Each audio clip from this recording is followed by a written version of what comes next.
책 읽어주는 편안한 엄마입니다.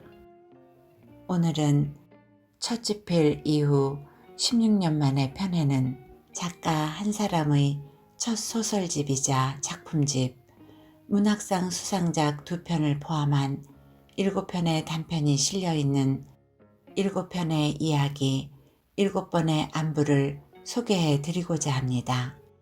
토지문학제 대상 수상작인 안락사회와 영목문학상 수상작 클리타임 네스트라가 수록되었고, 언택트 시대 코로나19로 인해 더욱 심화된 비대면 시대의 단면을 일찍이 앞서가 예언자처럼 그려낸 작품 코쿤룸을 포함하여 요즘 유행하는 레트로풍 감성의 이야기 집구석 환경조사서, 또한 인간 욕망의 근원을 파헤친 젊은 청년의 이야기 아름다운 나의 도시, 참과 거짓의 경계를 잃고 온전함과 광기도 구분되지 않는 파생전도의 지점을 끈질기게 파헤친 어떤 소설가의 이야기 기억의 재단, 어느 조용한 집안이 사실은 치열한 자본의 시장일 수도 있다는 문제의식이 두드러진 이야기 조용한 시장은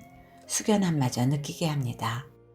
진지함과 담백함, 따뜻하면서도 유머와 위트, 통찰, 페이소스를 고루 갖춘 개성 강한 7편의 이야기는 작가의 사고와 문체의 유연함, 그리고 무한함의 가능성을 증명하면서 특히 군더더기 없는 문체가 압권이라 할 수 있습니다. 책의 제목 7편의 이야기 7번의 안부는 이 소설 전체를 꿰뚫는 가장 적절한 문장입니다. 우리가 비교적 안녕한 줄 알았으나 그렇지 못하고 있었음을 자각하게 하고, 우리가 꽤나 안녕하지 못한 줄 알았으나 그런대로 안녕함을 알게도 하기 때문입니다. 당신 안녕하신지요? 그 작은 인사를 건네기 위해 이 소설들이 탄생된 것임에 틀림없습니다. 그리고 작가는 당신이 안녕하셨으면 좋겠습니다 라는 바람을 독자들에게 건네고 있습니다. 이 책에 수록된 단편 중에 오늘은 조용한 시장의 일부를 읽어드리겠습니다. 펴낸 곳, 지식과 감성, 지은이, 한 사람, 7편의 이야기, 7번의 안부, 조용한 시장. 마누라가 스팀 청소기를 밀며 다가왔다. 남자는 TV 화면에 시선을 둔 채 이불로 감싸는 엉덩이를 한쪽씩 차례로 치켜들었다. 스팀 청소기가 방바닥을 빠르게 훑고 지나갔다. TV는 요통과 관절염에 효과적인 걷기 동작에 대해 설명하고 있었다.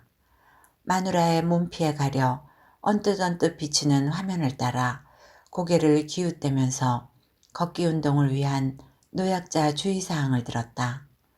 남자는 60대 초반이 노약자인지 아닌지 가늠해보다가 문득 의기소침해졌다. 남자는 언젠가부터 걸핏하면 의기소침해졌다. 쫓겨나듯 희망퇴직을 당한 지 1년이 다 되어 가는데도 방구석에서 TV만 보는 처지에 좀처럼 의연해지지 않았다. 자신 같은 사람이 없지 않다는 걸 알게 되었어도 마찬가지였다. 어쨌든 그걸 알려준 것도 이 프로그램이었다. 며칠 전에 무엇이든 물어보세요는 은퇴 남편 증후군 대처법에 대해 알려주었다. 시집살이보다 더한 게 남편살이라죠. 퇴직한 남편이 온종일 집안에 있으면서 반찬 타박부터 사사건건 참견을 해대니 부인은 남편 얼굴만 봐도 지긋지긋해 화병이 날 지경이랍니다. 주부들의 건강이 위태롭습니다 하는 진행자의 오프닝 멘트를 들으며 남자는 마침 아내가 출근하고 집에 없어 다행이라고 생각했다. 정신과 의사라는 작자가 최근에 이런 증상을 호소하는 주부들이 많아졌다고 하더니 방청객 여편네들을 향해 남편 볼 때마다 혈압 오르죠? 라며 느물거렸다. 우라통 터지죠. 패널로 출연한 중년의 여가수가 말을 받았다. 옆편 애들이 자지러지게 웃었다. 남자는 머쓱해져 괜스레 아무도 없는 방 안을 휘둘러 보았다. 진행자가 남편들도 할 말이 있을 거라며 그들의 항변하는 모습을 보여주었다. 일만 하며 살아와선지 시간이 남아도는 요즘은 뭘 해야 좋을지 모르겠어. 돈도 못 벌고 집에만 있다고 아내가 뭐라 하면 정말 서글프더라고. 남은 인생을 어떡하나. 듣다 못한 남자는 리모컨을 찾아쥐고 버튼을 눌러 채널을 돌려버렸다. 오늘 알지? 남자는 TV를 보느라 마누라의 말을 흘려들었다. 건강을 위해 걷기를 하는 사람들이 많아졌습니다. 봄 햇살도 즐길 겸 오늘 당장 시작해보세요. 진행자가 제자리 걸음을 하며 클로징 멘트를 했다. 내 말 안 들려? 프로그램이 끝났는데도 남자는 TV에 시선을 고정시키고 있었다. 운동화를 신고 산과 계곡 사이를 거침없이 넘나드는 젊은 모델은 활력이 넘쳐 보였다. 안 그래도 요즘 안 쑤신 관절이 없었다. 산책을 해볼까? 남자의 손에서 리모컨이 휙 빠져나갔다. 나 좀 보라고! 리모컨을 빼앗은 마누라가 엄지를 전원 버튼에 갖다 대었다. 끄지 마. 5시에 가정신방 있다고. 교회 신도들이랑 목사님도 오신다고. 몇 번을 말해. 어디가 있으라고. 빽 지르자 마누라의 눈끝이 뾰족 섰다. 알고는 있었다. 일주일 전부터 누차 들었다. 가정 축복 기도인지 뭔지. 백수부자 대신 생계를 책임지는 마누라한테 뭐라 할 처지도 아니었다. 마누라는 남자의 얼마 안 되는 퇴직금으로 피부관리실을 차리고 나서 정말로 은퇴 남편 증후군에 걸린 것 같았다. 하소연이 듣기 싫어 남자도 일자리를 찾느라 애써봤지만 쉽지 않았다. 건물 경비원 자리조차 빈 곳이 없었다. 아파트 팔고 경기도 쪽으로 내려가 살자고 채근하면 대빨 나왔던 마누라의 입이 쏙 들어가곤 했다. 사실 남자도 서울의 32평 아파트를 소유함으로써 얻게 된 중산층의 지위를 쉽게 포기할 수 없었다. 그래도 아내의 잔소리에서 벗어나기에 이만한 대거리가 없었다. 마누라의 신세 한탄은 종교를 가지고부터 횟수가 현저히 줄었다. 단골 손님을 만들겠다는 불순한 의도로 나가기 시작한 교회에서 엉뚱하게도 백수 부자를 견디는 아량이라도 배운 건지 평소 자신의 십자가임에 마땅했던 남자와 아들은 주일 예배를 통해 주님이 주신 은총으로 탈바꿈 되곤 했다. 그럴 땐 할렐루야들이 고맙기도 했다. 얼마 못 가 다시 십자가로 전락했지만 주일은 또 돌아왔다. 그러니 남자로선 종교 활동을 부추겨도 모자랄 판이긴 했다. 까짓 동네 사람들 보기 창피하면 조금 먼 데로 나가는 것도 괜찮겠지 싶었다. 7시엔 끝내. 남자는 마누라가 팔자 타령하며 엇서기 전에 물러섰다. 처지가 이런데 정말 사람들을 데리고 오겠느냐는 심산도 작용했다. 그런데 이렇게 집안을 유난스레 꼼꼼히 청소하는 모습을 보고 있자니 남자는 이제와 마지못해 했던 허락을 물리고만 싶어졌다. 남자는 안절부절 못하다 기어이 마누라의 손에서 리모컨을 낚아챘다. 그럼 나 저거 사줘. 뭐? 남자는 다음 프로그램이 시작되는 동안 3번째 반복되고 있는 나이키 에어맥스 운동화를 턱짓으로 가리켰다. 집에만 있는 사람이 못하러? 님이 놀기는 쉬운 줄 알고. 허! 백고는 마누라가 출근을 위해 가방을 들었다. 알았어. 5시에 시작이야. 현우도 꼭 데리고 나가줘. 청소를 마친 마누라가 말쑥한 차림으로 안방을 나서며 한 번 더 당부했다. 5시 현우도 꼭. 뒤이어 찰칵 닫히는 현관문 소리가 들려왔다. 남자의 어깨가 움찔거렸다. 리모컨 버튼을 눌러 채널을 빠르게 넘겼다. 탈모 치료기 렌터를 소개하는 홈쇼핑 채널을 지나치려다 순간 멈칫했다. 안 그래도 퇴직당하고 머리털이 하루가 다르게 빠지고 있었다. 탈모에 좋다는 건 뭐든 구해먹고 바르고 다 해봤다. 소용이 없었다. 남자는 목을 빼들어 거울에 머리를 비춰보았다. 이마가 얼마 전보다 더 넓어져 있긴 했다. 홈쇼핑 호스트가 달뜬 음성으로 강조했다. 쓰면 납니다. 매직처럼. 너걸쩍이긴. 남자는 혼잣말을 하며 채널을 넘겼다. 하울을 넘긴 햇살이 방 구석구석에 먼지처럼 쌓여 뒹굴고 있었다. 사내는 잠이 덜 깬 몽롱한 상태로 손을 뻗어 침대 위를 더듬거렸다. 스마트폰이 잡혔다. 화면에 뜬 시간을 보니 12시 40분이었다. 모로 누운 채 페이스북에 접속했다. 습관처럼 여자의 페이스북에 들렀다. 새벽에 잠들기 전 본 그대로였다. 여자가 보름 전에 올린 셀카 사진 답글에 뜬 장의 좋아요를 타고 장의 페이스북으로 갔다.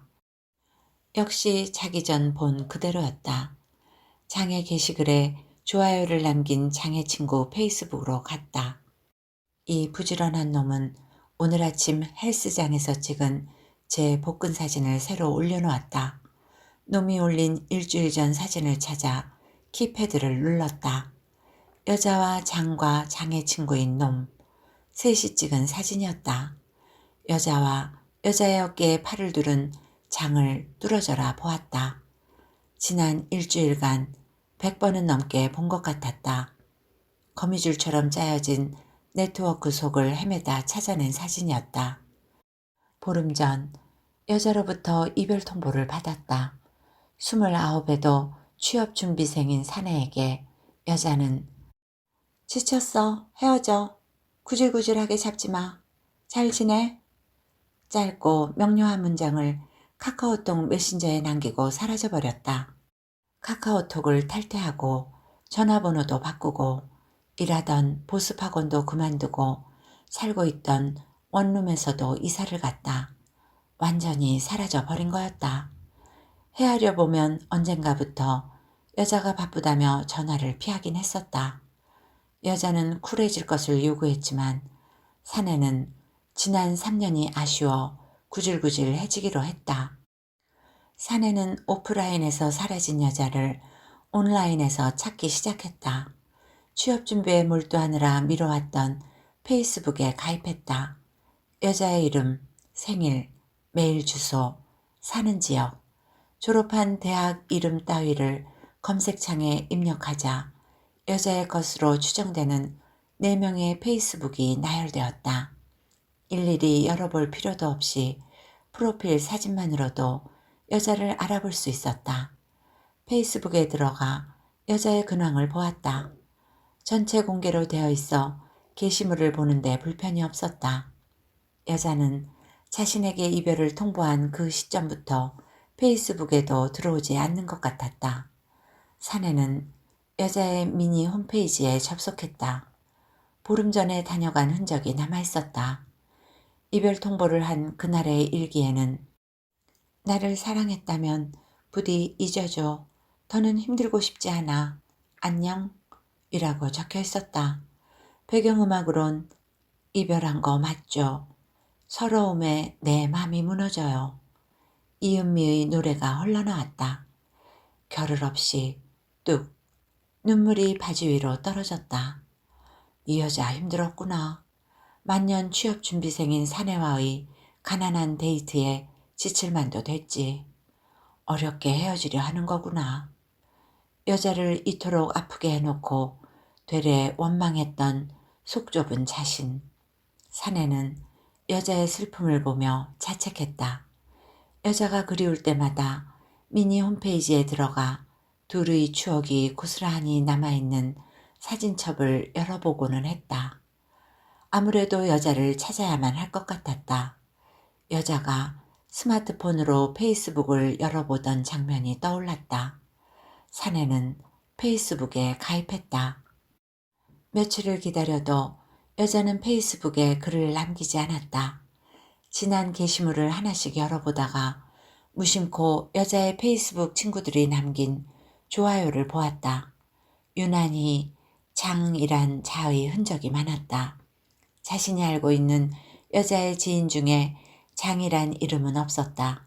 얼굴 모르는 친구들도 많겠지만 그렇다고 하기엔 장이 남긴 댓글들도 예사롭지 않았다. 이상한 기분이 들어 장이 남긴 흔적을 타고 장의 페이스북으로 들어갔다. 거기서 실마리를 찾으려 할수록 사내의 기분은 그야말로 잡치기 시작했다. 발렌티노 수트를 입고 에르메스 구두를 신고 다니는 것부터가 마음에 안 들었다. 입사 동기 회식이란 이름으로 올려진 사진이 제일 거슬렸다. 놈이 입사한 회사는 삼성이었다. 그렇다고 여자와 함께 찍은 사진이나 글과 같은 건 찾아볼 수 없었다. 지난 사진들을 거슬러 올라갈수록 벤츠를 몰고 팔목에 불가리 시계를 두른 장의 부유함만을 재차 확인할 뿐이었다. 대기업 연봉을 고려해봐도 저 정도까지 사치를 부릴 수 있는 경우의 수는 한 가지밖에 없었다. 부모가 부자라는 것. 사내는 장의 사진이나 글에 지인들이 남긴 좋아요를 타고 여러 명의 페이스북을 넘나들었다. 그러다 보았다. 여자의 어깨에 팔을 두른 장과 그 옆에 선 장의 친구가 담겨있는 사진을 일주일 전 새벽에 올라온 사진이었다. 그날 사내는 사물함에 보관했던 책을 전부 싸들고서 도서관을 나와버렸다. 방에 틀어박혀 매일 잤고 한낮에 일어나면 스마트폰으로 제일 먼저 장의 페이스북에 들어갔다. 장에게 남긴 지인들의 글을 타고 여기저기 페이스북을 넘나들다가 여자의 페이스북으로 들어갔다가 여자의 지인들이 남긴 글을 타고 또 여기저기 남 모르는 타인들의 페이스북을 옮겨다녔다. 그들의 관계망을 따라 손가락을 놀리다 보면 몇 시간이 훌쩍 지나 있었고 그제야 자괴감이 밀려와 속을 끓이다 보면 어느새 어둑해져 있었다. 다들 출근한 시간에 집에 있다는 불안도 밤이 되어서야 체념으로 바뀌곤 했다. 사내는 스마트폰 화면에 떠있는 여자와 장과 친구란 놈의 사진을 내려놓고 침대에서 상체를 일으켰다. 잠에서 깬 지 3시간 만이었다. 일어나 창문을 조금 열었다. 책상 서랍 속에서 담배를 꺼내 입에 물었다. 아버지가 주방에서 식사를 하는지 수저 부딪히는 소리가 들려왔다. 사내는 아버지가 안방으로 들어간 후에야 주방으로 갈 생각이었다. 무릎 튀어나온 트레이닝복 차림의 사내와 러닝셔츠에 색바랜 반바지 차림의 아버지가 평일 한낮이 주방에서 마주보고 있기란 여간 계면적은 일이 아니었다. 피하는 게 상책이었다. 남자는 마루의 베란다에 서서 창밖을 할 일 없이 보았다. 밥 한 공기에 무말랭이 찬으로 점심을 때우고 난 참이었다. 안방에서 2시 뉴스의 오프닝 음악이 새어나오고 있었다. 8층의 아파트 창문이 보여주는 전망은 빤하게도 아파트였다. 남자는 주위의 아파트 창문들을 보면서 빈집과 사람 있는 집을 짐작해 보았다. 창에 비치는 인기척이나 닫힌 커튼을 통해 유추해보는 그냥 그런 짓거리였다. 해가 가장 높이 떠있는 시간에 그 빳빳한 햇살 아래서 그냥 그런 짓거리를 하다 보면 왜인지 기우제라도 지내고 싶어졌다. 비나 와라. 하지만 오늘의 일기예보는 맑음이라고 아침 뉴스가 예고한 터였다. 어젯밤 보았던 토론 프로그램이 떠올랐다. 실업 인구 증가를 주제로 패널들의 공방이 오갔다. 잠든 마누라가 뒤척대면 얼른 볼륨을 줄였다가 숨소리가 잦아지면 다시 높여가며 보았는데 조절해야 하는 건 그것만이 아니었다. 어떤 패널의 발언엔 고개가 끄덕여지다가도 어떤 놈의 말엔 골이나 자신도 모르게 욕이 튀어나오려 했다. 중략. 구조조정이 닥치자 회사가 희망퇴직을 권고했다. 취업도 못하고 있는 아들놈 생각에 눈치 모르는 사람 마냥 출근했다. 한날 일거리를 주지 않는 회사에서 커피만 줄창 마시다 퇴근했는데 마누라가 죽을 상을 하고서 말했다.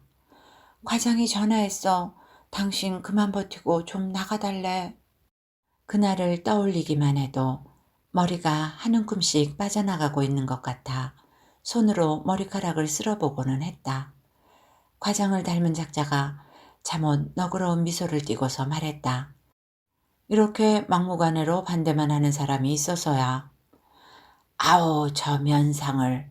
내 쏘았지만 브라운과는 남자의 말을 송신하지 못했다. 언제 깼는지 마누라가 몸을 반쯤 일으키고서 자신을 쳐다보고 있었다. 남자는 슬그머니 리모컨을 껐다. 머리까지 덮어쓰고 있던 이불 속으로 내쳐 기어들었다. 누운 채 몸을 질질 끌어 잠자리로 갔다. 캄캄한 밤, 적막한 밤, 남자는 왼편으로 몸을 틀었다가 다시 바로 누웠다. 발바닥이 간지러워 방바닥에 문댔다. 등 쪽도 간지러웠다. 팔을 뒤로 돌려봐도 손이 닿지 않았다. 예순둘의 몸뚱어리는 그리 유연하지 못했다. 사타구니도 간지러웠다. 바지 속에 손을 넣고 박박 긁었다. 처진 살이 손가락을 따라 맥없이 밀려오고 가고 했다. 여기도 긁고 저기도 긁고 마구 긁었다. 온화한 입꼬리와 상반되게 오만했던 눈빛이 지워지질 않았다. 생각해보면 토론 내내 깐죽대던 작자와 과장이 닮은 것도 같았다. 화면을 보고 씩 웃어 보이던 참으로 타이밍 적절했던 표정관리 따위가 그랬다. 남자는 창문을 열고 밖으로 빠끔 고개를 내밀었다. 햇살이 소리를 삼켜버린 단지하는 조용했다. 학원 가방을 들고 어디론가 바삐 가는 아이들 옆으로 경비실 앞에 의자를 내놓고 앉은 경비원이 끄덕끄덕 졸고 있었다. 남자는 TV 혼자 떠들고 있는 안방으로 가 이불 위에 모로 누웠다. 주머니에 넣어둔 리모컨을 꺼내 채널을 돌렸다. 바둑 채널을 보다가 뉴스 채널로 옮겼다. 예능 채널을 보다가 홈쇼핑 채널로 갔다. 아직도 탈모 치료기 렌터를 광고하고 있었다. 임상실험을 모두 완료한 의료기기란 점 잊지 마시고요. 미국 FDA 승인은 물론 성능이 중요하지. 남자는 임상실험 결과가 아무래도 마음에 들었다. 마침 제품 완전 매진이란 자막이 떴다. 36개월 할부면 달에 12,000원인데 이 정도도 나한테 투자 못하나 싶었다. 수출용 제품 딱 100개 수량 추가 주문. 자막이 떴다. 남자는 이불 위에 앉아 화면 옆에 적힌 번호를 보면서 스마트폰 키패드를 빠르게 두드렸다. 전화가 연결되는 동안 문가 위에 올려둔 지갑 속에서 신용카드를 빼냈다. 주문 담당자가 전화를 받았다. 신용카드 번호를 불러주고 유효기간을 일러주던 남자는 잠시 머뭇거렸다. 집구석에서 머리에 탈모 치료기나 쓰고 앉아있는 모습이 궁색스럽게 그려졌다. 아무래도 나이키 에어맥스나 사야겠다 싶었다. 주문 담당자에게 미안하다 말하고 전화를 끊었다. 남자는 일어나 거울에 비친 자신의 몰골을 보았다. 탈모로 영구가 되어버린 머리, 힘없이 늘어진 아랫배, 빛바랜 러닝 셔츠와 끈 늘어난 반바지. 매일 1시간씩이라도 걸어야 사람다워질 것 같았다. 이내 가슴 한쪽이 저며왔다. 심장병인가? 협심증? 병원에 가봐야 할라나 싶기도 했다. 요즘은 자주 가슴께가 저미고 허했다. 대낮에 이러고 있으려니 그야말로 인생 쪽나버린 기분이었다. 밤은 언제 오나? 낮을 견디는 건 아직도 힘들었다. 하품만 쩍쩍 새어나왔다. 자고 일어나면 햇볕도 누그러져 있겠지. 신방까지도 시간은 넉넉했다. 남자는 다시 이불 위로 가 누웠다. 리모컨을 쥐고 브라운관을 보는데 눈꺼풀이 점점 무거워왔다. 서서히 근육이 이완되어 오기 시작했다. 희미해져가는 의식 사이로 언뜻 뉴스 앵커의 목소리가 스며들었다. 노동절을 맞아 노사 간의 화합을 강조한 대통령은 남자는 이내 까무룩 잠이 들었다. 사내는 아버지가 안방으로 들어가기를 기다리느라 점심이 늦어졌다. 주방으로 가 라면을 끓여 방으로 내오는데 안방에 열려진 문틈 사이로 TV 앞에서 리모컨을 쥔 채 잠들어 있는 아버지가 보였다. 사내는 책상 위에 냄비를 올려놓고 라면을 먹으며 켜져 있는 모니터 화면을 바라보았다. 아버지나 자신이나 다를 바 없는 인생이었다. 실직도 일단은 회사에 들어가 봐야 겪을 수 있는 거라면 자신은 아버지보다도 못한 인생이었다. 돌연 입맛을 잃은 사내는 냄비를 방바닥에 내려놓고 담배를 찾아 물었다. 한개비를 다 태우도록 쓴 입맛은 돌아오지 않았다. 포털 사이트에 뜬 기사의 제목을 눈으로 훑었다. 노동절 범국민대회 폭력시위자 220명 검거 라는 제목이 눈에 띄었다. 클릭했다. 쓱쓱 읽었다. 댓글을 보니 네티즌들의 의견이 실시간으로 올라오고 있었다. 정당한 집회네, 불법 집회네, 편파보도네, 아니네. 치열한 공방이 오갔다. 짜증이 일었다. 나라 꼴 잘 돌아간다. 모니터에 대고 중얼거리며 기사창을 닫아버렸다. 일어나자마자 봤던 장의 페이스북을 다시 열었다. 또 어떤 옷을 입고 어떤 구두를 신고 어떤 시계를 찬 사진이 올라올지 하루에도 몇 번씩 궁금했다. 여자와 찍은 사진이 올라올지도 모를 일이었다. 또 하나의 인터넷 창을 열었다. 즐겨 찾기 해둔 여자의 미니 홈페이지가 떴다. 여전히 슬픈 발라드가 흘러나왔고 자신과 찍은 100여 장의 사진도 그대로 있었다. 인터넷 창 하나를 더 열었다. 장의 친구 페이스북이었다. 여자와 장과 친구의 사진을 확대해 뚫어져라 보았다. 마우스로 3개의 화면을 차례대로 클릭해 보았다. 나와 헤어지고 장을 만난 건지 그 전에 만나고 있던 건지 알 수 없었다. 그래도 미니 홈페이지에서 흐르는 이별의 정서는 장에게 안겨있는 여자치고 과했다. 사내는 슬펐다가 화가 났다가 위축됐다가 허탈해졌다. 담배를 한 대 더 태우고 장의 페이스북으로 다시 갔다. 사내는 마우스를 움켜쥐었다. 드디어 올라왔다. 여자와 장의 사진이었다. 밑에는 우리 100일 기념 이란 글이 적혀 있었다. 100일이라니. 추측이 확신으로 돌아서자 미로운 배신감이 북받쳐 올라 몸이 떨렸다. 여자는 자신에게 이별을 고하기 전부터 이미 새로운 사랑을 시작한 거였다. 편심의 이유로 사내 탓만 하며 그토록 당당하기만 해서는 안 되는 거였다. 여자의 미니 홈페이지에 올라온 슬픔의 기록들은 다 뭐란 말인가. 이별 때문에 힘든 사람은 사내만이지 여자는 아닐 거였다. 순식간에 몸 안의 피가 솟구쳤다. 기가 막혔다. 한때 사랑했던 자신에게 살갑던 여자가 맞는지 믿기지 않았다. 사내는 이제야 알 것 같았다. 홈페이지에 올려진 아픔이란 감정 상태 설정도 실연의 슬픔을 담은 발라드도 비련의 여인 같던 문구도 사내에게 내세운 이별 사유를 믿게 하려고 여자가 연출한 도구였다. 자신도 이별의 고통을 분담하고 있는 양, 사내의 무능만이 이별의 이유인 양, 운명에 휘둘리는 가련한 여인인 양, 멀쩡한 제 마음을 슬픔으로 덕지덕지 위장한 거였다. 사내는 못난 자신만 자책했었다. 그런 사내의 반응조차 계산된 건지도 몰랐다. 미니 홈페이지의 설정은 그렇게 치밀했다. 모멸감에 온몸이 근일거렸다.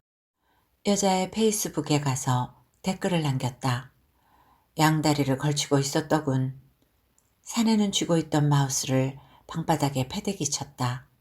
왜인지 여자에게보다 자신에게 더 화가 났다. 등신, 취업도 못하고 빌빌대는 놈이 무슨 연애식이나. 부모님한테 받은 책값 삥땅 쳐 써댄 모텔비, 꼴에 싸구려 모텔 싫대서 들어야 할 수업을 포기한 적이 있었다. 죽어라 노력해도 안 되는 판에 한심했다. 중략. 여자의 페이스북에 남긴 자신의 글에는 아직 아무런 반응이 없었다. 포털 사이트를 열고 아무 기사나 클릭했다. 공무원 특채 비리 어쩌고 하는 제목을 클릭했다. 자신도 모르게 시발 욕이 튀어나왔다. 댓글 게시판에 한바탕 욕지거리로 도배를 했어도 분이 풀리지 않았다. 장이란 놈도 부모 백으로 입사한 거 아닐까 생각하자 자판을 두드리는 손가락에 속도가 붙었다.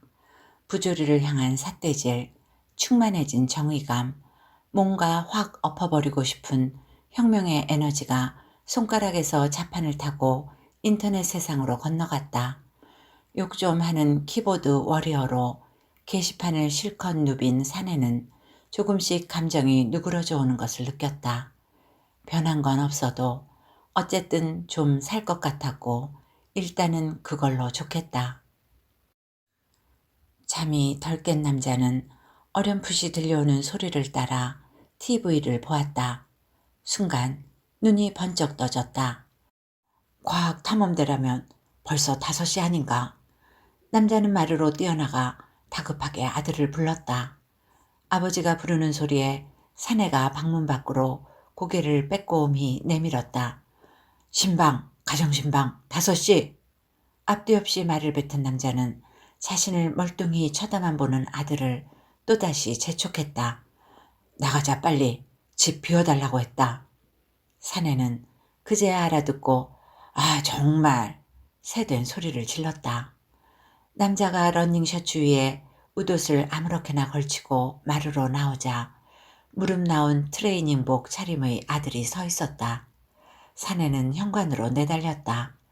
문고리를 잡자 바깥쪽에서 인기척이 들려왔다. 운동화를 벗어던지고 자신의 방으로 후닥닥 뛰어들었다. 허둥대던 남자도 엉겁결에 아들을 따라 황급히 안으로 들어가 문을 잠갔다. 긴장한 남자의 청신경으로 사람들이 들어와 앉는 소리, 마누라가 무어라 말하는 소리가 들렸다. 마누라는 현관에 신발을 보고 자신과 아들이 집안에 있다는 걸 짐작하고서도 시치미를 떼고 있는 모양이었다. 목사의 기도 소리가 들리기 시작해서야 남자는 아들의 침대 끄트머리에 엉덩이를 대고 앉았다. 방 안에 흐르는 정적이 머쓱해 작게 헛기침을 했다. 사내는 바닥에 팽개쳤던 마우스를 집어들고 침대 옆 의자에 앉았다. 열어뒀던 페이스북을 닫고 유튜브 창을 열었다. 볼만한 영상을 찾다가 지상파 방송사에서 어제 방영했던 시사 토크쇼를 클릭했다. 음량을 최저로 맞춰 들릴락 말락했지만 눈들 때만 있으면 되었다. 남자가 모기만한 소리로 어물쩍 물었다. 종편에서 하는 거지? 네. 남자는 아들의 무심한 대답이 아쉬웠지만 어쩌자는 생각은 없었다. 사실 아들의 방에 들어온 게 얼마만인지도 모를 지경이었다. 둘러볼 것도 없이 책상 위며 바닥이며 너저분하고 어수선했다. 체면도 구겨지고 할 말도 없어진 남자는 스피커에서 나오는 작은 소리에 신경을 모았다. 중요한 얘기로 넘어가려 할 때마다 불쑥불쑥 광고가 끼어들었다. 사내는 광고가 나올 때마다 마우스를 놀려 광고 건너뛰기를 했다. 기본 5초는 봐야만 광고를 중단시킬 수 있었다. 아예 다운로드를 받을 걸 그랬다는 생각이 들었지만 다운받는 동안 할 일도 없으니 별 수 없긴 했다. 사내는 흘깃거리며 아버지의 옆모습을 훔쳐보았다. 모니터를 향해 반쯤 기울어진 구부정한 상체, 길게 내민 모가지, 꼼지락대는 두 다리, 익숙한 모습이었다. 사내는 아버지처럼은 되지 말아야지 생각했다. 돈 버는 기계처럼 살다 저렇게 힘없는 가장으로 늙어갈 바에야 결혼 따위도 아예 하지 말자 싶었다. 책상 위에 올려둔 스마트폰을 들어 여자의 페이스북으로 들어갔다. 순간 몸이 굳어졌다. 전체 공개로 설정되어 있던 여자의 페이스북이 친구 공개로 바뀌어 있었다. 여자가 사내를 자신의 페이스북으로부터 차단시키기 위해 설정을 바꾼 거였다. 사내는 여자가 올리는 어떤 글도 더는 볼 수 없게 되었다. 사내가 남긴 글도 지워버렸을 게 빤했다. 머리가 멍해졌다. 장의 페이스북으로 가 폭로성 글을 남길까 망설이다 날뛰는 가슴을 진정시키기 위해 숨부터 골랐다. 묘한 고립감이 밀려와 상체를 숙이고 스마트폰을 점한 채 밀듯이 던져놓았다. 여자는 자신의 홈페이지며 메신저를 다룰 줄 알았다. 사내는 보이지 않는 여자와 진실 공방을 펼칠 자신이 없었다. 차갑고 무서웠다. 방바닥에서 스마트폰이 부르르 몸을 떨었다. 남자는 스마트폰을 주우러 가는 아들의 가늘고 힘얼건 다리를 보았다. 젊은 놈 다리가 저게 뭔가. 속으로 혀를 찼다. 사내는 메시지 창을 확인하고서 벽에 등을 기댄 채 앉았다. 팔을 뻗어 아버지에게 말없이 스마트폰을 건넸다. 방 밖으로부터 기도 소리에 이어 찬송가가 들려왔다. 예수님은 누구신가? 우는 자의 위로와 없는 자의 풍성이며 천한 자의 높음과 잡힌 자의 노임되고. 안에 별일 없지? 곧 끝나가. 마누라가 보낸 문자였다. 남자는 손으로 발바닥을 긁적이다 키패드를 두드렸다. 아무 일 없어. 남자는 무릎에 양팔을 걸치고 앉은 아들에게 스마트폰을 들어 작성한 문자를 보여주었다. 아들이 맥없이 고개를 두어 번 끄덕였다. 남자도 작게 고개를 끄덕이고는 전송 버튼을 눌렀다. 읽어드릴 부분은 여기까지입니다. 작가의 말. 그간 써온 소설을 책으로 엮기까지 오랜 시간이 걸렸습니다. 조금만 더 내려놓으며 제 소설 속에서만 살았던 인물들을 이제야 세상 밖으로 내보냅니다. 독자분들의 안녕을 위해 탄생된 그들이기에 나가서 제 몫을 해주기를 바랍니다. 더불어 위로받기를 바랍니다. 소설 속 인물도 독자도 그러니까 당신도 때로 힘겨워질지라도 속 깊은 곳에서 어떤 힘 같은 것이 빛처럼 드러났으면 좋겠습니다. 2021년 1월 한 사람. 여러분 모두에게 좋은 시간이 되었기를 바라며 오늘도 건강하고 행복하세요.